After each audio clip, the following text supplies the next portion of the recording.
This episode of Super Connectivity is brought to you by Tweaked Audio. To get awesome headphones, go to tweakedaudio.com and use the coupon code Southgate to get 30% off, free shipping, and a lifetime warranty. Or you can get there through the link on our website, southgatemediagroup.com.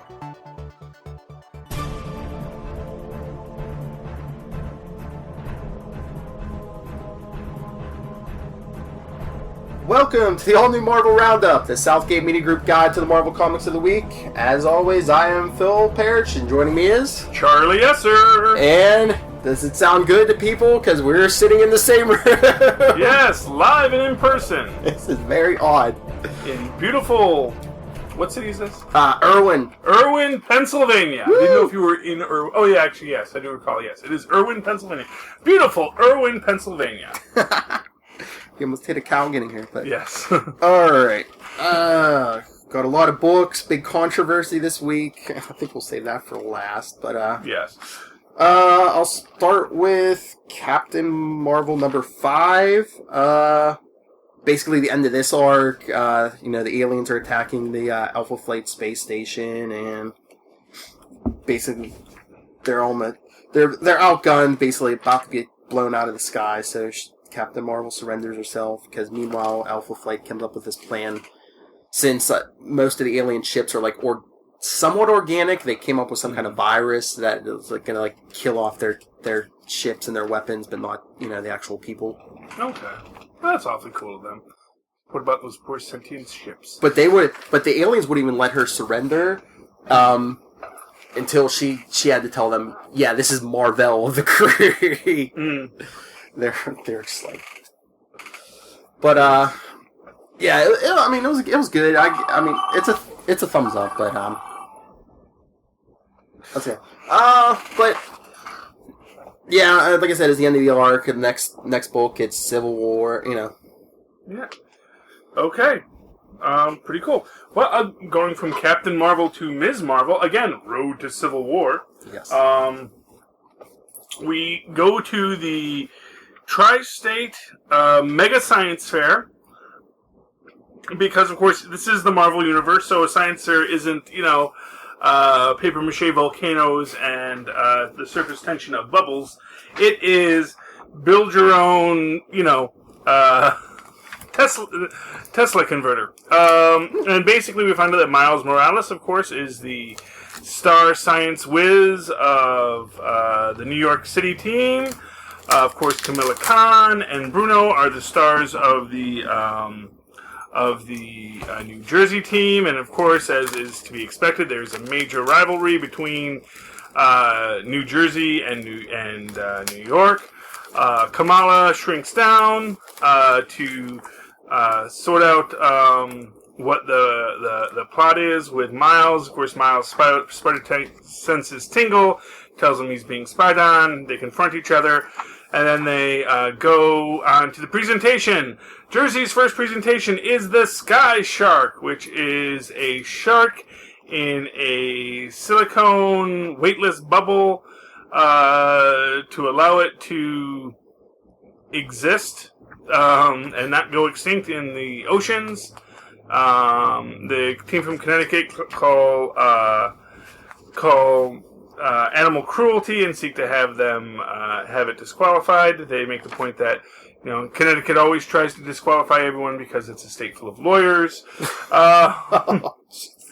Miles pulls out his big item, which is the Reactron, which essentially pulls all of the stray static electricity from the air to create a powerful electronic charge, which is pretty amazing. And then Bruno, to prove that he actually has the better item, he has the Fusion Master 2000, which is a tiny pocket fusion reactor that, of course, explodes. Miles and Kamala both get into costume to rescue people, evacuate things. Nova shows up because he was across the river training with Tony. He says, "Hey, how'd you guys get here so fast?" And Kamala and Miles realize, "Oh, yeah, okay." But they don't say a word and get straight to their work. They dwell on this kind of neat point here about, just to get a little political here, just about how it's pretty awful that, they have to fight and scrape just to get, scholarship money to go to college, that, why should it be so competitive? They say, why must good guys always fight good guys? And, that's our road to Civil War. And then we get to a cut to interviews after the cleanup, damage control on the scene. We see Medusa and Ulysses, we all know him, watching TV. Then all of a sudden Ulysses says, "Hey, that guy, I'm not sure, but I think maybe something very big is about to happen." And he's looking at Bruno. Thumbs up. It was a good road to Civil War. I'm going to say this right now. Whoever is the artist on this, who is the artist on this? This is drawn by Adrian Alfona. Adrian Alfona is a person who can draw differing body types, show subtlety in age and differentiation of faces. A welcome breath of fresh air in a world that is way too often filled with basically people that can only draw one or two things, which we'll get to with our last book this week. Yeah, I mean, if I actually get to see it this week, I don't get a lot of chances that it'll actually look out Miss Marvel. I like the art looks good and the story sounds good. I just wish I had the money to buy. I'd buy every single Marvel book. My gift to you. No, you did. Well, I've already read it. I never read. I almost never reread my books. I'm actually really bad about that. And I mean, thanks, but I mean, I wish on a monthly basis I could get this. Yeah. Marvel, send us free books. Yes, Marvel. Yeah, well, yeah. Rob says we have to talk to them. Say, how do we get free books? Hey, I've been trying to talk to our source, World Hellfire, but there we go. All right, I will jump to Extraordinary X-Men 10 in the Apocalypse Wars. Basically, they're in the future. They're fighting Apocalypse's new horsemen, who Colossus, I guess, is brainwashed and one of now. Then they show back in the present Magic, and she was talking to Forge, and Forge is all upset. She's like, "Oh, Storm never takes me out in the field now, just leaves me in the lab." And she's just like, "Dude, let me tell you." She's like, "Since you seem to be the only one who doesn't get it, Storm's not into you anymore." But the whole thing with the battle, Storm's ready to give up. She's like, "We're on the verge of extinction. I thought we could fight this, but we just lost those 600, frozen embryos or whatever you want to call them." And it's old Iceman who's like, "No," he's like, "We're a family. We'll get through this. Come on, this is what the X-Men are for." Yada yada. But I mean, most of it's just a big fight. But at the end, wait till you hear this. Okay. One of the horsemen was Venom. I don't know if it's an empty symbiote, because they do a fastball special. Mm-hmm. Old Man Logan thinks he's going to stop him. Oh. Symbiotic Logan. Next issue, Old Man Venom. Okay. The old man's going to have a heart attack. Yeah, well, Oh. I mean, get really good, thumbs up, but it's just, I don't know, this is Apocalypse Wars. Yeah. It seems like they haven't run around in circles, the Inhumans are the big thing now. We don't want trying to keep the mutants down. I've always said I don't think Marvel is really that cunning with it. I know we give Ike Perlmutter a lot of trouble, and I'll be giving Ike Perlmutter a lot of trouble in Superconnectivity later.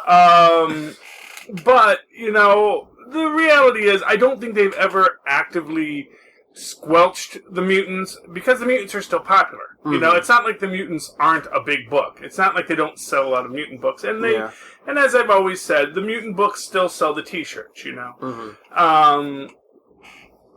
So I don't know. I don't think they're really trying to squelch them. But it's time for an event, and they're redoing all their events, and so we'll do Apocalypse War again. Why not? We're doing Civil War. We'll do Apocalypse War. I'm just waiting for Acts of Vengeance 2. Electric Boogaloo. Yes. Okay. So, moving from the X-Men, let's go to Nighthawk. Nighthawk number 1. Now, again, we don't know why he's in Chicago rather than New York. In the Squadron Supreme books, right now he's in New York, but he is facing off against 616's Kyle Richmond, so it is possible that they worked out a deal at the end of all that. So he's down in Chicago. There's this white supremacist gang that's dealing meth and arms out of this lab. There's an ongoing story about a cop who shot an unarmed African-American youth. Oh man, I forgot to look that up because I wasn't sure if Tilda Johnson is Nightshade or not. And I was looking at that and thinking, is that Nightshade's real name? I couldn't remember. I don't know. Because it's a former mercenary, former villain robotics expert, African American woman, who is Nighthawk's partner in his Chicago operation. And she's very upset because Nighthawk keeps on blowing up his robotic drones that she is building for them. And she says, those are very expensive. Says, I know, I'm the one who pays for them. Yada, yada, yada. We see a flashback to young Kyle Richmond in the back of his parents' car. His mother telling him, there's a lot to be angry about and something, but son, this rage you feel, it will eat you up if you let it. It will turn you into something you're not supposed to be and something you can't control. It will make you destructive, and all that violence will take over who you really are. He's better than that. They check in on this serial killer who's the Revelator, or they're calling the Revelator.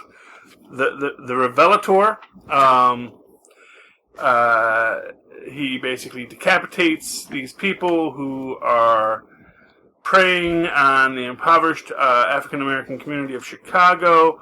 The cops really have no leads, and they don't really even know what the connection between all these people are. But of course, Nighthawk already has it all figured out. 6 Ways to Sunday. Tilda is basically saying, well, not everyone is super genius, and not everybody is... not everybody doesn't sleep.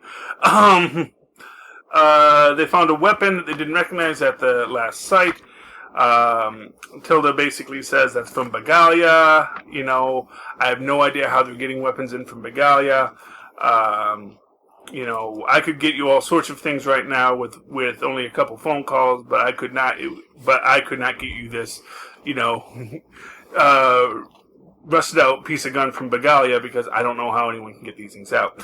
Meanwhile, you find out that there's this real estate developer who is got some cops on the take. They're covering up the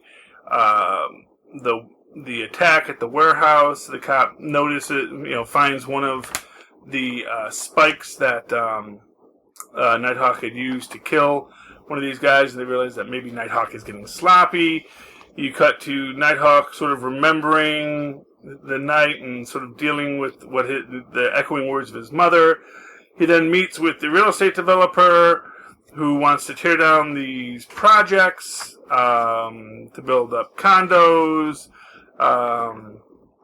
and basically, he's telling Raymond Kane, not Kyle Richmond, because he goes by Raymond Kane in this world, don't get in my way. You can go along with me or you can get out of the way, basically. We cut to the Revelator with a judge who he is torturing.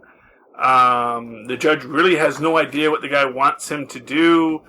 And we get to see the Revelator's face. He's an African-American gentleman with a white mask on, I'm guessing this is our Joker pastiche to our Batman pastiche, and he is going to be killing people because that's what they do. Thumbs up. It was a good book. I don't know if I'm going to be able to keep on with Nighthawk the way I'm keeping on with Hyperion, But if I can afford it, I will definitely try and get issue 2 too. It was a very good book. And again, it's great to have this diversity of art. It's great to have, different takes on artistic interpretation than what, is just a standard, superheroic design. I mean, I'm not going to say that it's better with, differentiated facial types and body types, although they actually do a pretty good job with that too. But it is nice to see some differences. All right. All right, then I will go to Totally Awesome Hulk number 6. Yay! With our Lady Thor, who, remember last issue, she's getting in Amadeus and Maddie's face and basically saying, you joined up with the Enchantress, and he's like, I don't remember anything, and Thor's like, well, where did you get that love bite? And he's like, I kind of wish I remembered. And she's like, he's like, I don't remember what happened, I blacked out. She's like, well, let me talk to somebody who does, so she just whips him. And of course he transforms before it hits the ground, and so Thor's like, tell me, monster, what happened, and then Thor's like, well, you said she talked to the Hulk, and I don't know, I guess Amadeus is trying to say to her, yeah, I'm in control, not the old Hulk, so that really doesn't work. So Thor's like, maybe if you see the damage you wrought, so they go to a secret dwarven outpost in Iceland. And there's all this gold around, and they're like, well, what did the Enchantress take if she didn't take the gold? She took Uru, the same metal Mjolnir's made out of, so, bunch of Uru. Yeah, so... That's Norse adamantium. Amadeus basically tells Thor to settle down and make nice with his sister, so then his sister can run a spectrometer over Thor's hammer, so they can trace any more Uru. Enchantress is in Iceland too. They find her. Enchantress is like, are you ready to claim your throne? He's like, I'll never be your king. So they fight. Thor says retreat, so he shrinks down to retreat.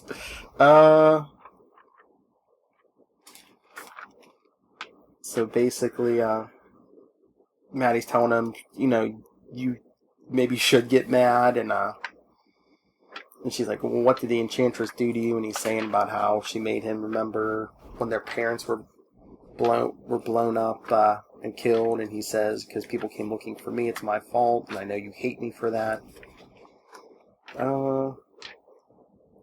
She's like, and she tells him, yes, I am mad, but that's our business. Yeah, I do miss them, but yeah, that's our business. She's like, so the Enchantress has no right to get in your head like that, so she's like, tells him to get mad. So basically, him and the Hulk take the wheel. They work together. Yep. Then he takes... I don't know if this is the Executioner's axe that she was trying to give him. It seems like an enchanted axe, so... Yeah, maybe it is. So... She actually does have a thing for Scourge. It's kind of... She always mistreated him, and then when he was gone, it was like she truly missed him. Mm-hmm. But that's a bad move because she thinks he's out of control, but then he uses the axe against her and her forces. And of course, Maddie zaps her or something, so the Enchantress disappears, saying, you all paid 10,000 times over.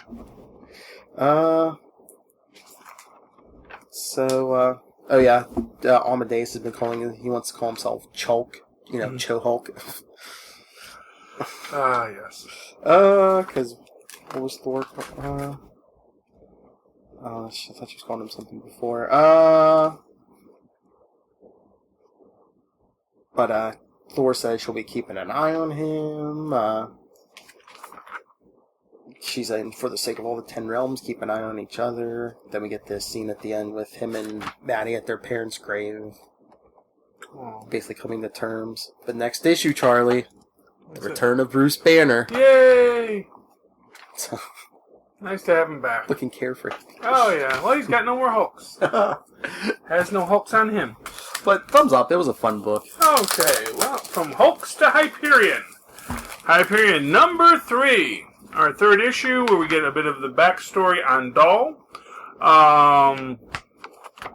And basically saying, when she worked at the carnival, she would fix things. She was always good at fixing things.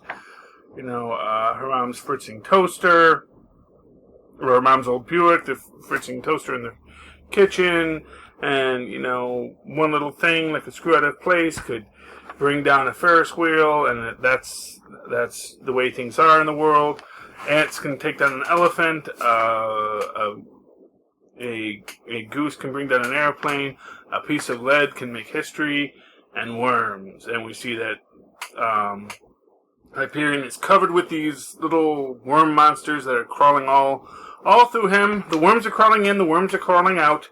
The worms are playing pinochle in his snout.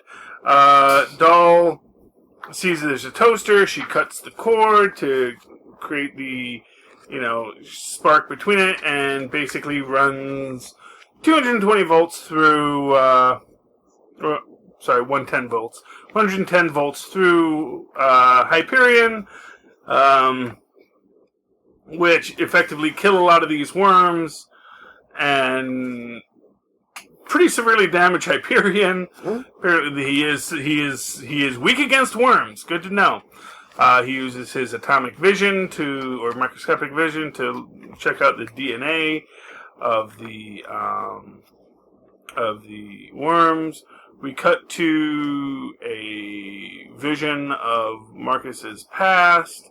My father wanted me to be a teacher, a leader. He raised me on 3 principles: truth without compromise, thought without error, and all things for the betterment of the whole. He would have me kill 1 to save 1,000, but now I'm lost and I'm tired of killing. I wonder if Father was right, or if he misunderstood people, or if I am just not up to the task. Doll basically gives her super secret origin, which is that, her mother was an airplane mechanic, traveled around, as Doll grew up, but then her mother got cancer. Cancer turned to pneumonia, and then she died. But when she died, then Junior and the carnival came up to claim her, told her he was her daughter, and he put her in charge of fixing the machines at the carnival because that is her power. She is apparently a technomancer, and basically they have this mystical house of horrors that people go in and they do not come out, and sometimes they come out changed. That's where all of the empowered people are from. Marcus takes them to a motel where they can spend the night, and then you find out that Junior and the Worm Boy are brothers, and Junior is sick of cleaning up Charlie, that's the Worm Boy's messes, how many people has he killed, yada yada. And then, of course, a bumper car flies through the window because it's Hyperion, come to deal with the carnival. I really do love Hyperion. It's a fun book, it's a great book. It's a good take on a Marvel Comics Superman pastiche. It is keeping true to the Superman roots, while at the same time, giving him a lot more unsureness in his purpose, without having him just throw off his roots, without having him throw off this idea of being this alien from another world with insane powers, and this inherent nobility that he wants to live up to. The difference is that here he really needs to live up to it. It's a good book. I like it. Alright. I'll go to Deadpool 12. It's Deadpool 2099 again, Charlie. Yay! Yeah. Warda Wilson, she goes down to Monster Metropolis, I guess looking for clues for her mother, but it's basically abandoned except for this, broken stone creature or whatever. He says sorry he's failed. After you summon a mage, she's like, I don't need a mage, for I have no need of failures. She basically crushes him. I guess she's looking for clues, and I guess it's Wade's old room. It's the Wade cave. No! Giant quarter? Yeah, it's a giant quarter. Because he's 25 times better than Batman. She's like, nothing's missing, but then she's like, wait, it's gone. Oh no. Something's missing. We get that mysterious figure who they'll tell you at the end of the issue who that is. But she finds Wade still watching TV. Why would we resurrect the Environmental Protection Agency? There's no real environment left to protect, is there? But she basically blows open the wall, and he was like, my TV! She blew up my TV, how do I watch TV? He says, wait, I can just kill someone and take their TV. There we go. Problem solved. So, as he says, he's like, smell that putrid 2099 air. When she comes in, she's like, come with me if you want to live again. He says, did Rogers send you Cable? Rogue? It's like, no time to explain. But then Warda gets the alarm that he's escaped. She calls her gang. So the gang tracks them down, is trying to catch them.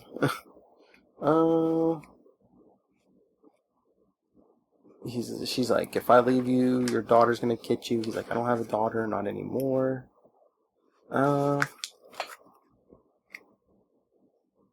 She fries him. Said, you're not taking me back.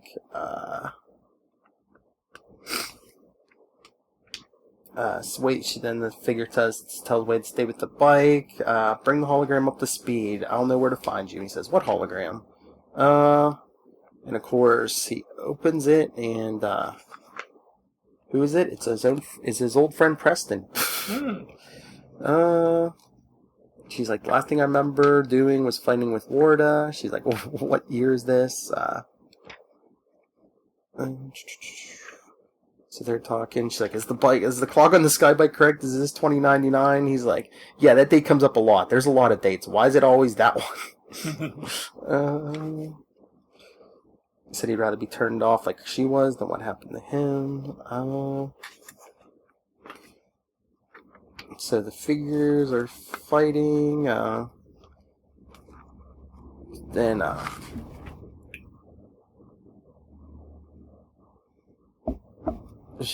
Warda keeps saying, where's my mother? And the figure's like, oh, do you want your mommy? So, they're fighting, and Warda's like, let's see who's dumb enough to put on Wade's pacifist uniform. She rips off the mask. No, not you. You're supposed to be dead.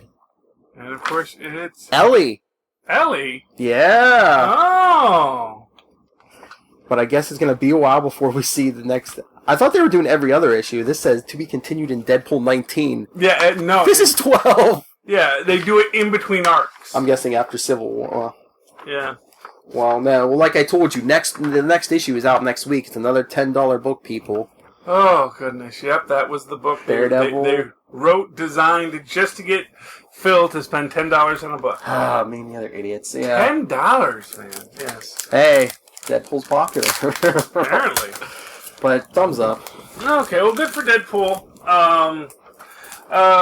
Moving on from Deadpool, let's go with Hellcat. Summer Fun with Patsy Walker, a.k.a. Hellcat.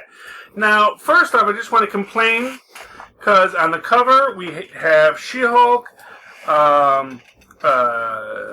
Tubby, Ian, Patsy, and King Hercules. Hercules was not in this book. Very disappointing. Other weird thing with this book, now, they occasionally do go into a little bit of a Japanime style in their design, and the guest artist is Natasha Allegri, and she does the whole thing Japanime style. And it's a little disconcerting, just to see all of our favorite characters in this very big-eyed, very rounded, very cutesy design. I mean, it's not without precedent, and it is fun and delightful, but it is also a little jarring, because, of course, that design, I don't know, I guess it it doesn't speak to me a lot of Patsy Walker. Patsy Walker does tend to be a light book, but sometimes I feel that in this case maybe they're moving it a little too light, which comes up in we meet the villain of this book. For the record, our heroes go to Coney Island to have fun by the sea. Phil, do you know who the villain of the book will be if they're in Coney Island? I think I should know this. No. Yes. I guess you can't read upside down. No. That is Arcade. Oh, yes! And not for nothing. Okay, Arcade is like he just got off of Murder World with the what was that? Where it was basically Hunger Games with all of these superhero kids, teenage superheroes, basically murdering all the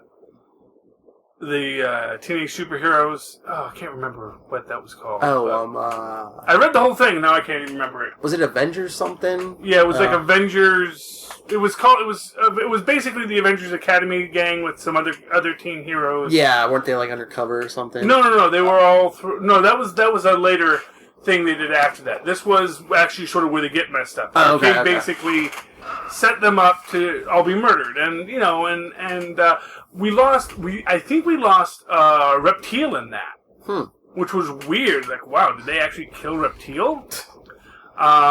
I don't think so, because he was still in dinosaur form when they pulled him out of the water. And generally speaking, when you die as a shapeshifter, you return to your base shape.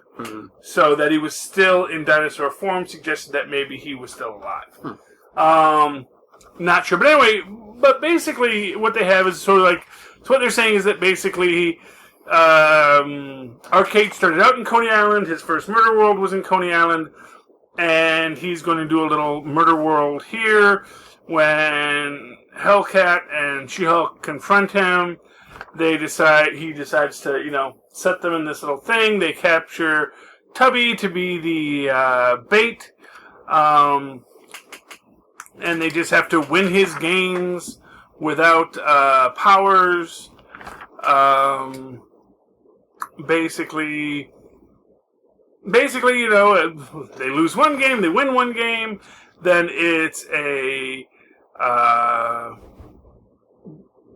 it's Arcade versus Hellcat to knock the little hammer thing where you knock the bell, and Hellcat wins, and then they hit Arcade over the head with the mallet, and then She-Hulk takes him to the Avengers, and then we meet Jessica Jones, who is following Hellcat around. And she basically says Hetty hired her, but she wants to help Hellcat. So, it was a good issue. It was okay. Like I say, the art style really threw me. It's not something I'm big in for it, and the basic story, it just, I guess given Arcade's, it's sort of like how I feel about Machine Smith in Ant-Man. It's like the last story they had them in had these guys in some pretty dark and evil territory, and now they're just sort of being played for laughs, and I just felt that it just felt a little weird and unearned. So yeah, So I'm gonna give it a 3/4 up. It's not a full thumbs up, but it wasn't bad. It wasn't a bad book. It just it didn't sit right with me. All right, then I will go to. This is pretty interesting. Spider-Man Deadpool number 5. Isn't it romantic? Part 5. So are these just ongoings? Yeah. It's kind of like. So it's not. It's kind of like one arc, but it's like each issue is like a different day, kind of. Yeah, but it's not it's not a prescribed miniseries. It is an ongoing. I'm pretty sure it's an ongoing. Yeah. Yeah. Because last issue it looked like Deadpool killed Peter Parker, and I was like, wait a minute, is this like some kind of trick? But basically Peter says he's seeing a light, and he looks like he's seeing Madam Web, and it's like, if this is a dream, it's a heck of a dream. He's like, where is this rabbit hole going to take me? Then meanwhile, Deadpool's talking to his wife about how we killed Peter Parker. And they're basically going to some demon Chicla knows, and he because I guess Deadpool wants to know. He's like, where in hell literally is the soul of Peter Parker? I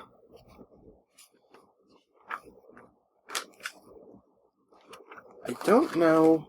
The Parker Industries, they show Peter, but I don't know if this little thing on his neck, is he supposed to be a robot? Maybe. Because next page, they show him kind of getting attacked in the afterlife by this creature. But he goes back, Peter's body's still there, and he's saying, he doesn't know where his soul went, but he's like, okay, I killed him, he's dead. He wants, I don't know, he's coming up with some kind of plan, but then, the creature's telling Peter it wants revenge. He's telling him, you were always dead, Peter, all of your life. All life is just an illusion. He's like, no, that. He's like, oh my god, Mysterio? He's like, that's a smart one. So, I'm guessing it's Mysterio, because they've been playing for years how he's like dead, not dead, but I guess Chicla resurrects Peter, so Deadpool can shoot him with a shotgun again. She's like, I brought him back from the dead, and he says, you sure did, honey, maximum effort. Wait, I wonder where I got that line. She's like, I brought him back from the dead so you could shoot him in the head again? He's like, well, no, see, this time is different. He's like, I know it's technical, but last time I used a pistol. This is a 44 gauge double-barreled shotgun. He's like, are you familiar with the concept of, have you tried turning it off and then on again? It's the opposite of that. So they check in with that demon, and they said, we have received the soul of the unworthy, and are giving him the VIP treatment. But I guess it's a fake, because, he's like, are you sure that looks like hell? Looks sort of like Detroit. He's thinking he got played, and he's finally realizing Peter Parker's not a bad guy. And then he says, babe, how flexible can you get on that till death do you part thing? Because in the afterlife, Peter's seeing Gwen, Uncle Ben, your buddy Otto. I don't know why Otto's there, but look, because he is dead. That's just a computer program that thinks it's Otto. Yeah, but I thought everyone was resurrected, but then he sees Mysterio. He's like, everything you touch turns to ash. He's like, including me, but I'm given a great honor. I get to punish you for it forever. So basically, he's just looking forward to, torturing Peter for all eternity until Deadpool comes in. Surprise, Snow Globe. No one ever expects the, expositional interruption service. And Deadpool basically blows away the things that look like Gwen and Uncle Ben, and he's basically telling Peter, you died, Mysterio soul-jacked you into limbo, and he's telling him Spider-Man sent him to save him. But since I don't die well, we only have a little bit of time. I guess he needed to be covered in blood to get here, because Peter's like, whose blood is covering your body? And he's like, you don't want to know. Let's just say, I want to be above and beyond. And Peter's like, so, Spider-Man sent you? He's like, who killed me? And he's like, dude, no time for little details like your murderer. Prioritize. If you want to live, you may need to man up and fight for it. He's like, you gotta focus your spirit to help you fight off the darkness. And he's like, I guess he's telling him he has to visualize something. So of course he's visualizing himself as Spider-Man. He's like, yeah, that works. Good thing you have a role model in junk. Who said I'm jealous? I was basically saying, yeah, Peter Parker's a good guy. I was wrong. I was played. And And Peter's going after Mysterio. Deadpool's like, yeah, I screwed up by doing the opposite of what I normally do, ignoring my gut. A gut that's getting better without the help of probiotics. Parker was a mistake. I'm fixing it. I will never kill again. He's like, and no one's listening at all. Peter's like, he uses his power. He's always used his powers to help people. But Mysterio always just causes misery and pain. And he's like, why is fighting in the afterlife so tiring? So he puts Mysterio down. Then he hears a voice. Because, Parker, fighting for your life is one thing. Fighting for your soul is something entirely different. Oh, good old Mephisto. Yeah, because Peter's like, I know you. Who are... I am the architect of your ultimate fall. I am the null, the void, the hell that hungers. And I'm going to tell you a secret. Then they cut to Deadpool! And he finds his ex-girlfriend. No. He's like, I'm going to ask you for a favor. I know you don't owe me one. You probably hate me, but, she's like, it's cruel to be so close to you. No, you will not be mine. But he's like, yeah, but I need help. I sent the wrong guy here. I've been inspired to be better by a friend. I'm trying to fix the last mistake I ever planned to make. She's like, you've changed. So of course he has to, I guess, make out with Death to get back, and he's like, hi wife of my beloved heart. And she's like, you're sleeping in the nail room tonight. She's like, you have death breath. So Peter wakes up and he hears Mysterio's words. I'm going to tell you a secret about your life, about why you'll never find true happiness. Because you will always be missing something. You'll always be missing something, incomplete, unfinished, and ultimately, no matter how hard you fight, which cause you choose, the battle will always end with you facing emptiness. Aww. So, I don't know if he's referring to one more day or what, but, Yeah, well, he lost his real love, Mary Jane Watson. Mm-hmm. So, basically, Deadpool left him a card, it's a happy birthday card. But he basically, he's writing a note telling him how sorry he is, and, he said, I clearly overestimated your capacity for evil. And on an unrelated topic, please don't tell Spider-Man. We all make mistakes. And then he's like, he's starting by taking down the tool who gave him this bogus job in the first place, which I'm assuming that's the Chameleon. Ah, yeah, that's the Chameleon, all right. So that, I'm guessing they're going to pick that up in, this is issue 5. It says, to be continued in Spider-Man Deadpool number 8. Next, Spider-Man Deadpool Goes Hollywood. Oh. So, I'm guessing there's a 2-issue arc between there, so, good issue, thumbs up. This might be my pick of the week. Because, Captain America would have been if it hadn't been for those last 2 pages. Oh, well, I mean, like I said, it's not my pick of the week, but it's, the more I think about it, the closer I get. Okay, so, opening up with, The Unbeatable Squirrel Girl romance issue. So we open up with Chipmunk Hunk and Squirrel Girl and the New Avengers fighting a gigantic tree lobster that got into some PIM particles, it turns out, but we'll get to that in a minute. And basically, Squirrel Girl is explaining how there was once this island in the middle of nowhere with a bunch of rare animals that were never seen ever before, till a ship sort of ran aground near it. They didn't go on the island, but all the rats from their ship did. The rats wound up pretty much eating everything, with the exception of the tree lobsters, which are these weird, gigantic, black ant-looking things that are quite big. But Squirrel Girl basically talks to the tree lobster, realizes that it just got into some bad PIM particles and just wants to be returned to normal.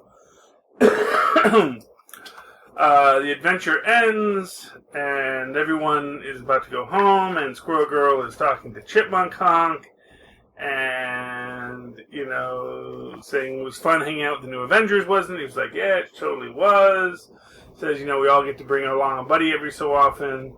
And it says, so, you want to go back to the secret base. It's a lot of fun, and he's like, oh, well, I can't kind of have plans. And she's like, oh, cancel them. He says, well, says, what's wrong? He says, nothing. I can't cancel my plans. I've got a date. And you sort of see, Doreen's eyes go wide, and she's like, haha, no worries then, a date, sounds great, fun, whatever, yeah, well, you see you, dude, enjoy the old data rooney, I am super cool with all of this. Then her and Nancy are at I believe that is actually the, diner at the, or the cafeteria at New Avengers, compound,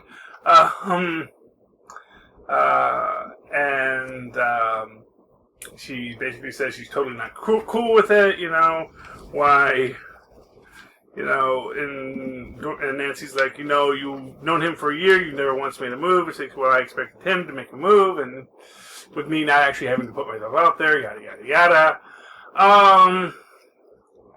So they agree, so they all decide that Koi Boy, who I think Koi Boy and Doreen should date, but that's me. I like their last adventure. It was great. But that's just my thoughts on it. But Koi Boy, Nancy, and Tippy Toe decide they will all write dating profiles for Doreen on this website, and they decide to do one dating profile of her as Doreen and one dating profile for her as Squirrel Girl, and we see on various dates she goes on. She dates Fancy Dan, who Deadpool says is really not that fancy. She dates a guy who's seems nice but hates squirrels. She dates Boomerang, who she returns to the police lockup because she was dating him as Squirrel Girl. She goes out with Johnny Storm, who's kind of a creep. Meets this guy who's really nice by the name of Steven, but, he has an uncontrollable phobia of squirrels. Poor guy. She dates a sentinel, who sadly who seeks love but cannot find love, and Doreen cannot be with someone who wants to destroy all mutants. And he's like, but it's my base programming. Why was I designed to feel love? You then see her on a date at a carnival with a guy by the name of Hawk Jock. Well, his handle was Hawk Jock, and she thinks he's a secret superhero. Turns out he's not. In fact, he is a superhero truther. He does not believe that superheroes exist. He thinks it's all a conspiracy by people, and they sort of convince people that there are these superheroes to distract them from the real problems of the world. And then, of course, Mole Man attacks. The Mole Man's monsters capture Brad, who he says these highly advanced animatronics are being used in so-called superhero false flag operations.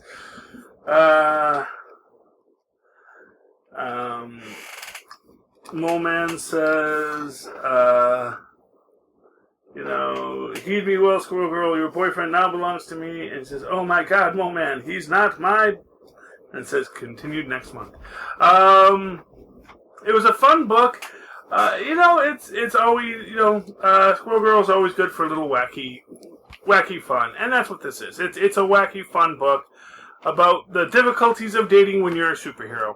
Because, of course, you can date someone as yourself, but then eventually, when do you tell them you have a secret identity? Mm-hmm. Or you can date them on your secret identity, but then you never know if they're just into you because of your secret identity. So, it was a great examination of that very difficult topic. Thumbs up. All right.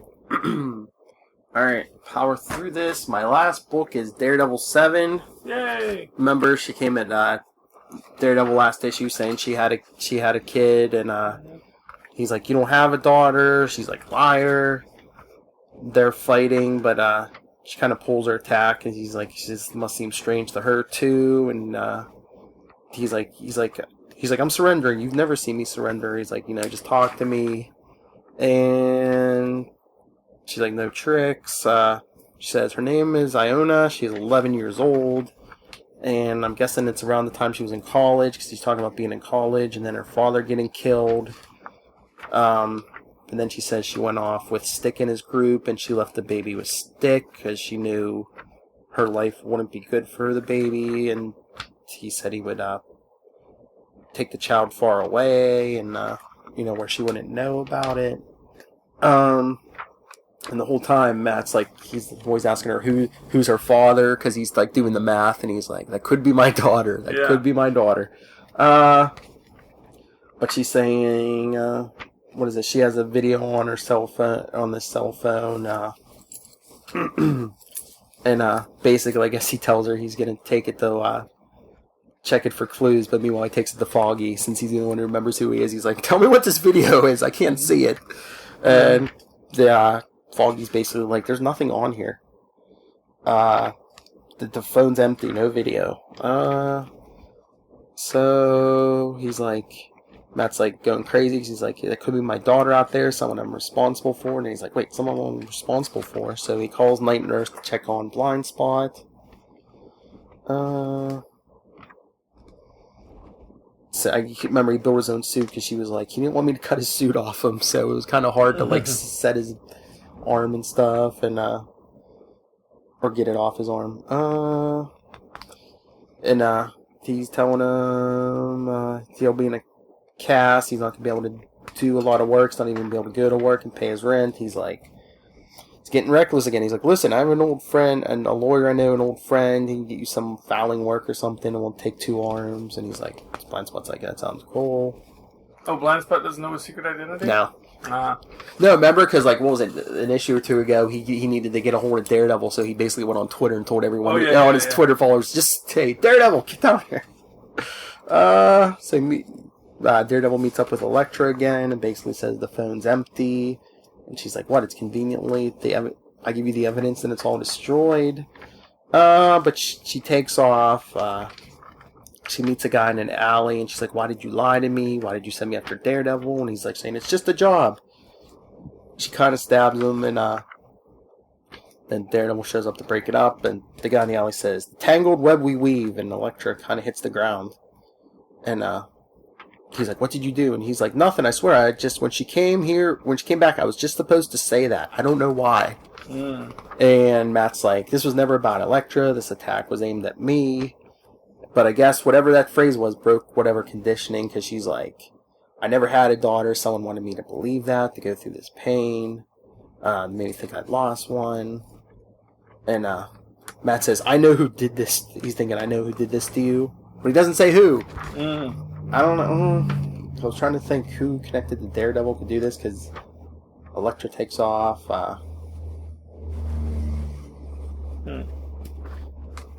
She's like basically free now. She's happy that she didn't have a child in danger. But I'm trying to think who connected to Daredevil could do it. Could the Purple Man do?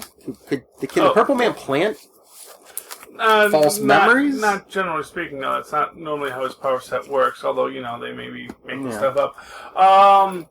What I was actually going to say is, who my mind immediately went to would be Mysterio. Yeah. And he does. His last adventure was with at least one of the many times he's died. It's gonna be like the Ringmaster or something. Yeah, well, it could be the Ringmaster. Although he's kind of semi-retired. And, no, it's when someone else with insane hypnotic powers, because that's like the scariest superpower in the universe. And everyone has it in the Marvel universe. So I was gonna say, it seems like someone went after Elektra instead of him because they knew he's blind, but supposedly no one besides Foggy knows his identity now. So, except whoever put it back in the box, and maybe that's how he knows. Oh. The person who did this was the guy who had him put it back in the box. You need to tell us. All right, let's get to our book, our shared book. So, what do you want to start with? Thor, Doctor Strange? We're going to save Cap for last. Yeah, we can do Thor. Thor. Okay, so I really like Thor. I like let me put it this way. For a book called Thor that does not have Thor in it, for the most part, it's pretty good. You know, it's all told in the legend of basically how Loki created a Proto-Hulk to beat up Thor, and how things kind of got out of hand. You know, you're basically telling this tale of what's his name? Oh, Bodolf the Black. Bodolf the Black basically becomes more and more Hulkish as the storyline goes on. Eventually, you know, Bodolf just wants to be left alone. And of course, it ends with Thor eventually besting. Well, actually, so Bodolf basically turns on Loki. During the turning on Loki, Thor is able to beat Bodolf, and you know, Thor and Loki have their words. Loki says, "Mark my words." You know, whenever that day comes. Speaking of when Thor is sitting on the throne of Asgard, when all your dreams lie before you, gleaming gold and splendor, Loki will be there to make them all burn. It says, until that day, then, brother. Until that day, you know. We see that Bodolf then wanders the earth, trying to control the raging beast that dwells within him. Thor can lift Mjolnir just a little bit because he's getting a little more worthy, because he did go back to sort of right the wrong. And then we got Dario Agger and his men are taking out the dragon. They're siphoning off its dragon blood. He tells him to have his men drink it. Once the screaming stops, you'll have the greatest army you've ever seen. And Dario says, just name your price. And he says, I want a church, a big one. I miss the prayer. Gods do I miss the prayer. And says, stories never end, only lives and words that do. Stories we just keep telling for as long as there's anyone foolish enough to listen. Implying, of course, that Dario is foolish enough to listen. After basically telling him how this thing he's going to sell him turned to dross, how he could not control Bodolf, you know, Bodolf wound up with the Incredible Hulk curse for all time, and all this kind of stuff. But still, Dario's like, oh, okay, sure, that sounds great. Idiot. But yeah, thumbs up for me on Thor number 7. Oh, I'm looking forward to them getting back to actual Thor stories. Oh, yeah. Yeah, thumbs up. Yeah. Let's get Jane back. Yeah, you know, I mean, I like the Loki stories, don't get me wrong. And I like to see Loki's plotline evolve, but I really would like to see some more Thor in this. I'd like to see what she's doing during this whole arc, you know? Doctor Strange is my pick of the week this week. All right, Doctor Strange number 8. Yeah, and yeah, this is my pick of the week. Do you want to do the review on it though? No, you do it. It's your pick of the week. Okay, well, so what did I like about it? Well, so I like this idea. So basically, with Monaco, what he said and what he told Doc, which is that, you know, the magic's still out there. It's hiding in all these little cracks and crevices, places people like the Imperial would never think to look. So they're looking for everything. They're going through these hidden treasure troves of magic that are now all decaying and rusty, looking for those little bits that still have power. The cyber wolves attack. They now have laser eyes, which becomes a running gag. It's like, they have laser eyes now? But they do find the one bit of magic left hiding in here, which is an enchanted bow and arrow.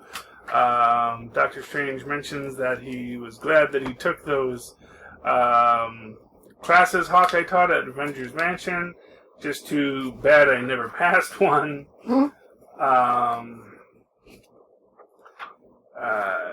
You have, what is it? Dr. Mystico. I forget.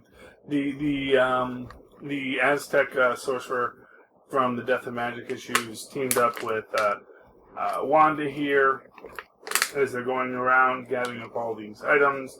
They're running from the cyber wolves. They blast them with a Hellfire shotgun. Eventually they do escape.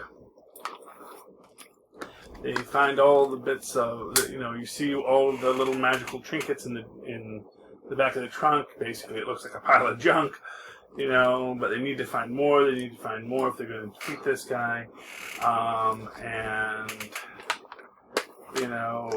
Basically saying,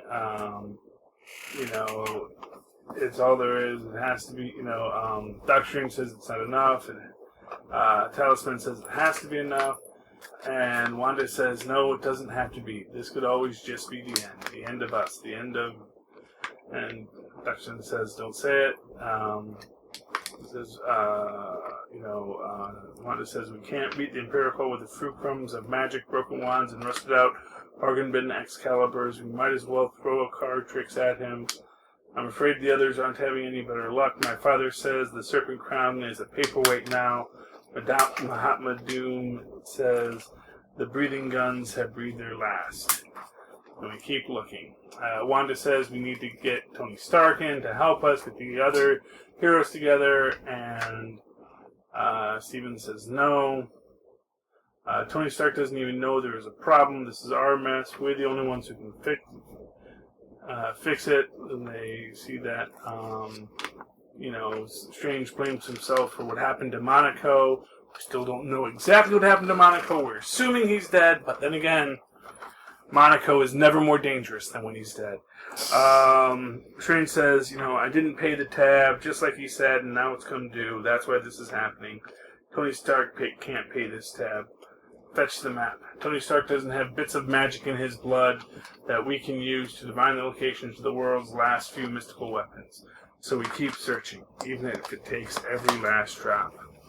Meanwhile, back at the Sanctum Sanctorum,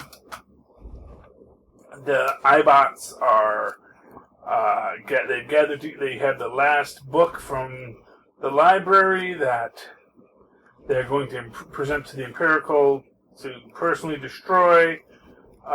They see the refrigerator in the middle of a hallway. They say, "What is this doing here?" And a voice from inside says, "You should have done your research, boys." It says, if you had, you would have burned the fridge first. And he throws all the mystical food that Doctor Strange eats at them. Meanwhile, Wong has one of the Empirical's electro weapons, and then he and Zoe go off to walk through a doorway to Tibet.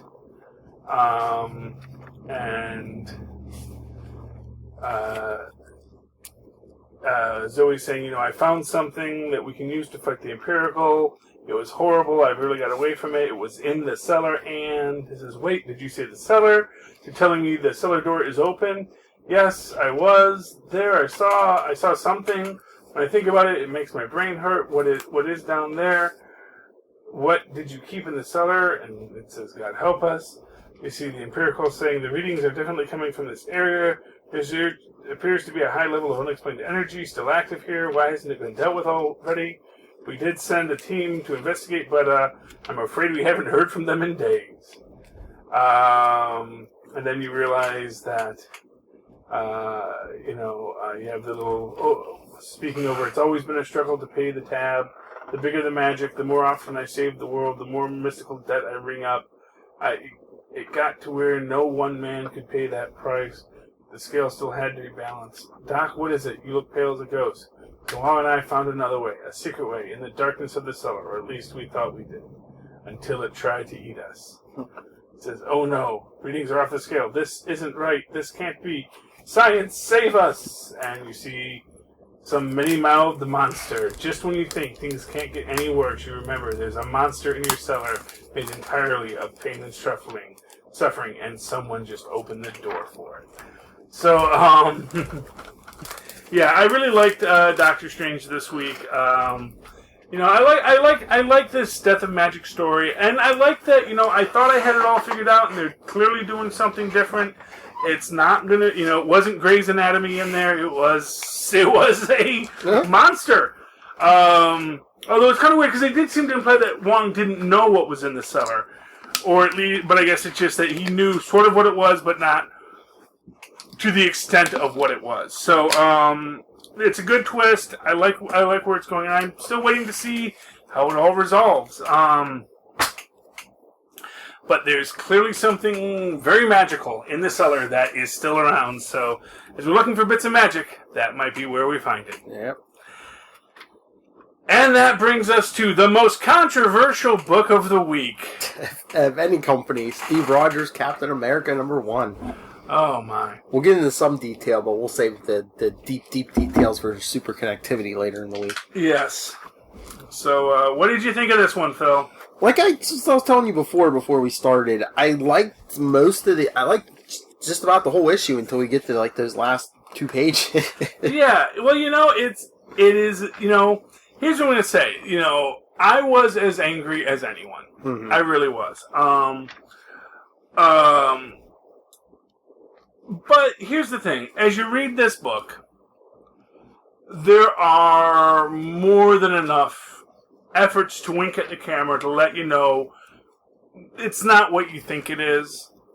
Now, exactly how they're going to play it out, I don't know. But there's definitely more to the story here than what we're seeing. The Jack Flag scene, of course, well, just to give the audience an understanding, we open up in 1926, Lower East Side of New York. You see Steve's father yelling at his mom. Steve's hiding behind an apple cart of some sort. Steve's dad hits his mom, knocks her down the street. A woman comes up and says, "I'm going to assume she seems to have slipped. You should help her up." And then when Steve's father tries to take a punch at her, she basically judo chops him down, and then agrees to take. Her name is Elisa Sinclair, and is going to take Sarah Rogers and her son Stephen out for the night. We cut to the current date with Steve. Basically sets up the team. You've got Agatha Harkness.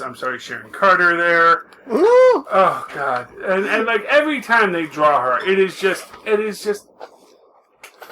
okay. The only redeeming thing though is if they said, okay, because of what happened in what was that Dimension Z, that she's like aging rapidly or something. But that's the only way. Here's the thing. Okay, so Colby Smulders, who plays Maria Hill, who is 32. Mm-hmm. If we assume that Maria Hill, as an advanced S.H.I.E.L.D. agent, her and Sharon Carter were about the same age or thereabouts, then again, it makes her 46. They're not drawing her to look like she is 46. They're drawing her to look like she is 66, and well, I think they're going out of their way to say maybe there's like a difference between her and Steve, Steve now. But yeah, well, I get that. But although, well, what other thought I was having since Kobik, rejuvenated him. Yeah. So I'm wondering if I wonder if the super soldier serum degrades over time. So did Kobik make it like it was fresh like the day he got it, so maybe he might even be a little younger than he was, a year, Oh, anything's possible. Truth be told, it's, but that would explain him, not her, Yeah. I mean, that doesn't do anything for, no, what it is the person who is the artist on this, VC's Joe Caramagna. Joe Caramagna, you're not a good artist. I'm sorry. I'm sorry, sir. Or I'm not going to say you're a bad artist. You just don't understand that. You have to learn how to draw people of differing shapes and sizes and physical appearances. Mm-hmm. And I never got why they kind of wrote Sharon out so much after Steve got old. You know, and now they're bringing her back and do it. It's a little weird. We get our Jack Flag and Free Spirit, and they're... Yeah, more 90s stuff. Yeah, reminiscing the good old days, and, you know, how she got her powers from Superior, programmed her to hate and kill all men. I remember that. Yes. Well, you know, it was a simpler time. Then Maria Hill and Sharon have a little conversation. They found Zemo. Zemo is really not good at his job, as we've seen. Although he does say, I cannot believe I've been reduced to this, but he wants to take out the Red Skull because, of course, you know... They're competing. Yeah, they're competing, but he's got Selvig. Cap comes in, saves him, but Zemo does manage to get the drop on Cap. He's hanging by one hand. Free Spirit and Jack Flag managed to take out the henchmen. And that's who's that guy? 'Cause that's that guy that you recently came back, wasn't he? Which the one? stick guy, the guy who says he has sticks for hands. Oh, I don't know about him. That's what I was going to ask you. Who's he? Because I know what's the other one's Flying Tiger, the other one's Firebrand. I don't know who that stick. Anyway, but I don't know who that guy is, but yeah, he says, do note that I did give up willingly, that to count my parole hearing. Jack Flag takes out Zemo. He says, hey, you did it, you found Selvig. And he says, well, I wish I hadn't done that. Then he throws Jack Flag out of the window. We get the... Alright, for everyone who's been living under a rock this week and hasn't heard the news. Yes, Cap is, get back to the flashback, you find out that Elisa Sinclair is actually a member of a secret organization called the Secret Meeting. Always write secret meeting on the tops of all of your flyers. Yeah. Then you brand it with the Hydra logo. It says, New York Chapter, the Hydra Society. Concerned citizens welcome. Which means it's not really that secret of a meeting if you are welcoming any concerned citizens. But anyway. They're going to build that wall. Yeah, they're going to toss... Anyway, so Jack Flag gets tossed out because he knows too much. And then Cap walks up to Selvig and says, Hail Hydra! Dun dun dun! Like I say, here's what I'm going to say. It's not that bad. There are excuses, which we'll go into in Super Connectivity. Yeah. And there are a lot of things in this to really get you this idea that something's not right with Cap. Yeah, because I don't know if it was Nick Spencer, the writer, but I saw an interview with someone and they were saying, well, he's not a clone, he's not a Skrull, so... Yeah. Well, yeah.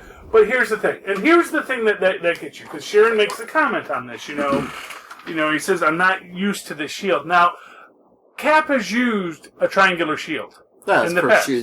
First shield. Yeah, and he actually picked up a triangular shield when his... In the 90s, yeah. When his other shield shattered. Because the Beyonder didn't put it back together right. It was the 90s. We did stuff like that. But then he got back into using that one. And he did, he's used the triangular shield. He does know how to use it. And we do see that throughout this, he's not using it well. In fact, when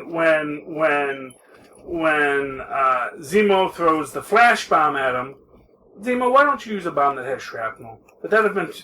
Well, okay. Zemo. Because it would have been a much shorter book, I know. But he doesn't even put up the shield in front of him when the bomb goes off. So, yeah, there's something fishy going on with Cap. Whether or not these are false memories or true memories. Because, really, from what we've seen here, we don't see anything... What is damning to this in this moment is the tossing off of Jack Flag for some reason. And again, we don't know if that's him killing Jack Flag or if he's doing something else. And then him saying Hail Hydra to Selvig. What that means exactly, we don't know, and we will know. But in the coming issues, because they're going to keep on making these issues, they center around Steve Rogers. I doubt it's a villain book. Yeah. I love a villain book. I don't think this is one. Yeah. I'm going to give this a tentative thumbs. Well, you know what? I'm going to give it a thumb to the side. Ooh. Yeah. It's not a bad book, but I felt that it's clearly a book that's meant to get people. Basically, this book was Marvel trolling us. Yeah. This was Marvel trolling us. This was getting the internet wound up, which it did, myself included. Like we said, I think they were trolling DC. Well, yeah, they're trolling yeah. Because Rebirth came out this week. Yeah, and they totally stole any thunder that Rebirth might have had. But I don't know if it necessarily helped them, because I think that truthfully, in the aftermath, you'll get more people saying, well, Rebirth was actually a really nice book. Mm-hmm. And this one, like I say, here's what I'll tell you. If they had committed more to it, and they didn't give so many telegraphs to make you go, oh, well, no, it's not. That there's something amiss with Steve, mm-hmm. I think it would have had more power. But they gave enough winks that when it comes to that scene, and of course, and then, for what it's worth, the scene got totally spoiled before anyone even had the chance to read the book. Oh, yeah, I saw it at least that morning. Yeah, well, exactly. And it's like, I live on the East Coast. That book was, I would have gotten it, mm-hmm. You can't get your book on Wednesday before noon in most places unless you work at the comic shop. Yeah. Because they got to get the books delivered before they can hand them out. Mm-hmm. So, I thought it was weird how they went about it, that they did do a full court press on it, basically making sure everyone heard about the story, and basically trolling everyone, getting everyone to get wound up about this. And here's what I'm going to tell you, I'll bet you next week we get whatever the real answer is. Well, I think they said next issue they're doing something where they're going to show different. How did they say it? They're going to show. I don't know if they're going to do different flashbacks and show. Yeah, they're going to. Yeah, they're going to give some answers. Yeah, they're going to let you know what's really going on, what the depth of it is, and I do have theories on that, which we'll go into in Super Connectivity this week. All right. Well, we're going to end right there, and we'll come back next later in the week for Super Connectivity. But share your thoughts with us on any of these books, especially the Captain Nazi ending there. Email us more. No, hey, he's not a Nazi. He's Hydra. Hail Hydra. This was in 1926, which predates the Nazis. Ah, all right. Let's call a shelter half an entrenching tool, but we'll get into that in Super Connectivity. All right. Well. Email us, marvelroundup@gmail.com. Facebook is only Marvel Roundup. Twitter is @Marvel_Roundup. And our shared Instagram is World's Finest Roundup. And Charlie? Well, you can always write to me in that old-fashioned email way at superconnectivityblog@gmail.com. That's superconnectivityblog@gmail.com. And, of course, if you'd like to tweet along with me as I tweet Agents of S.H.I.E.L.D., which isn't on right now, or Legends of Tomorrow, which isn't on right now, or The Incredible Hulk, which is on right now, but I probably won't get the chance to tweet this week because I'm traveling. You can do so at Charlie Esser. That's CharlieEsser. Look for the two E's in the middle for quality. Yes, I got it live, yes. There you go. All right, and like always, you can always write to me and talk to me anything Marvel or DC, NightwingPDP@gmail.com, Twitter @NightwingPDP, where I also live tweet usually all the DC shows that are all off right now. Instagram, Periscope, it's all NightwingPDP. All right, let's get out of here. I usually have something to say here. I guess all I can say is Hail Hydra. Come back, true believers. Hail Hydra. Good night. Good night.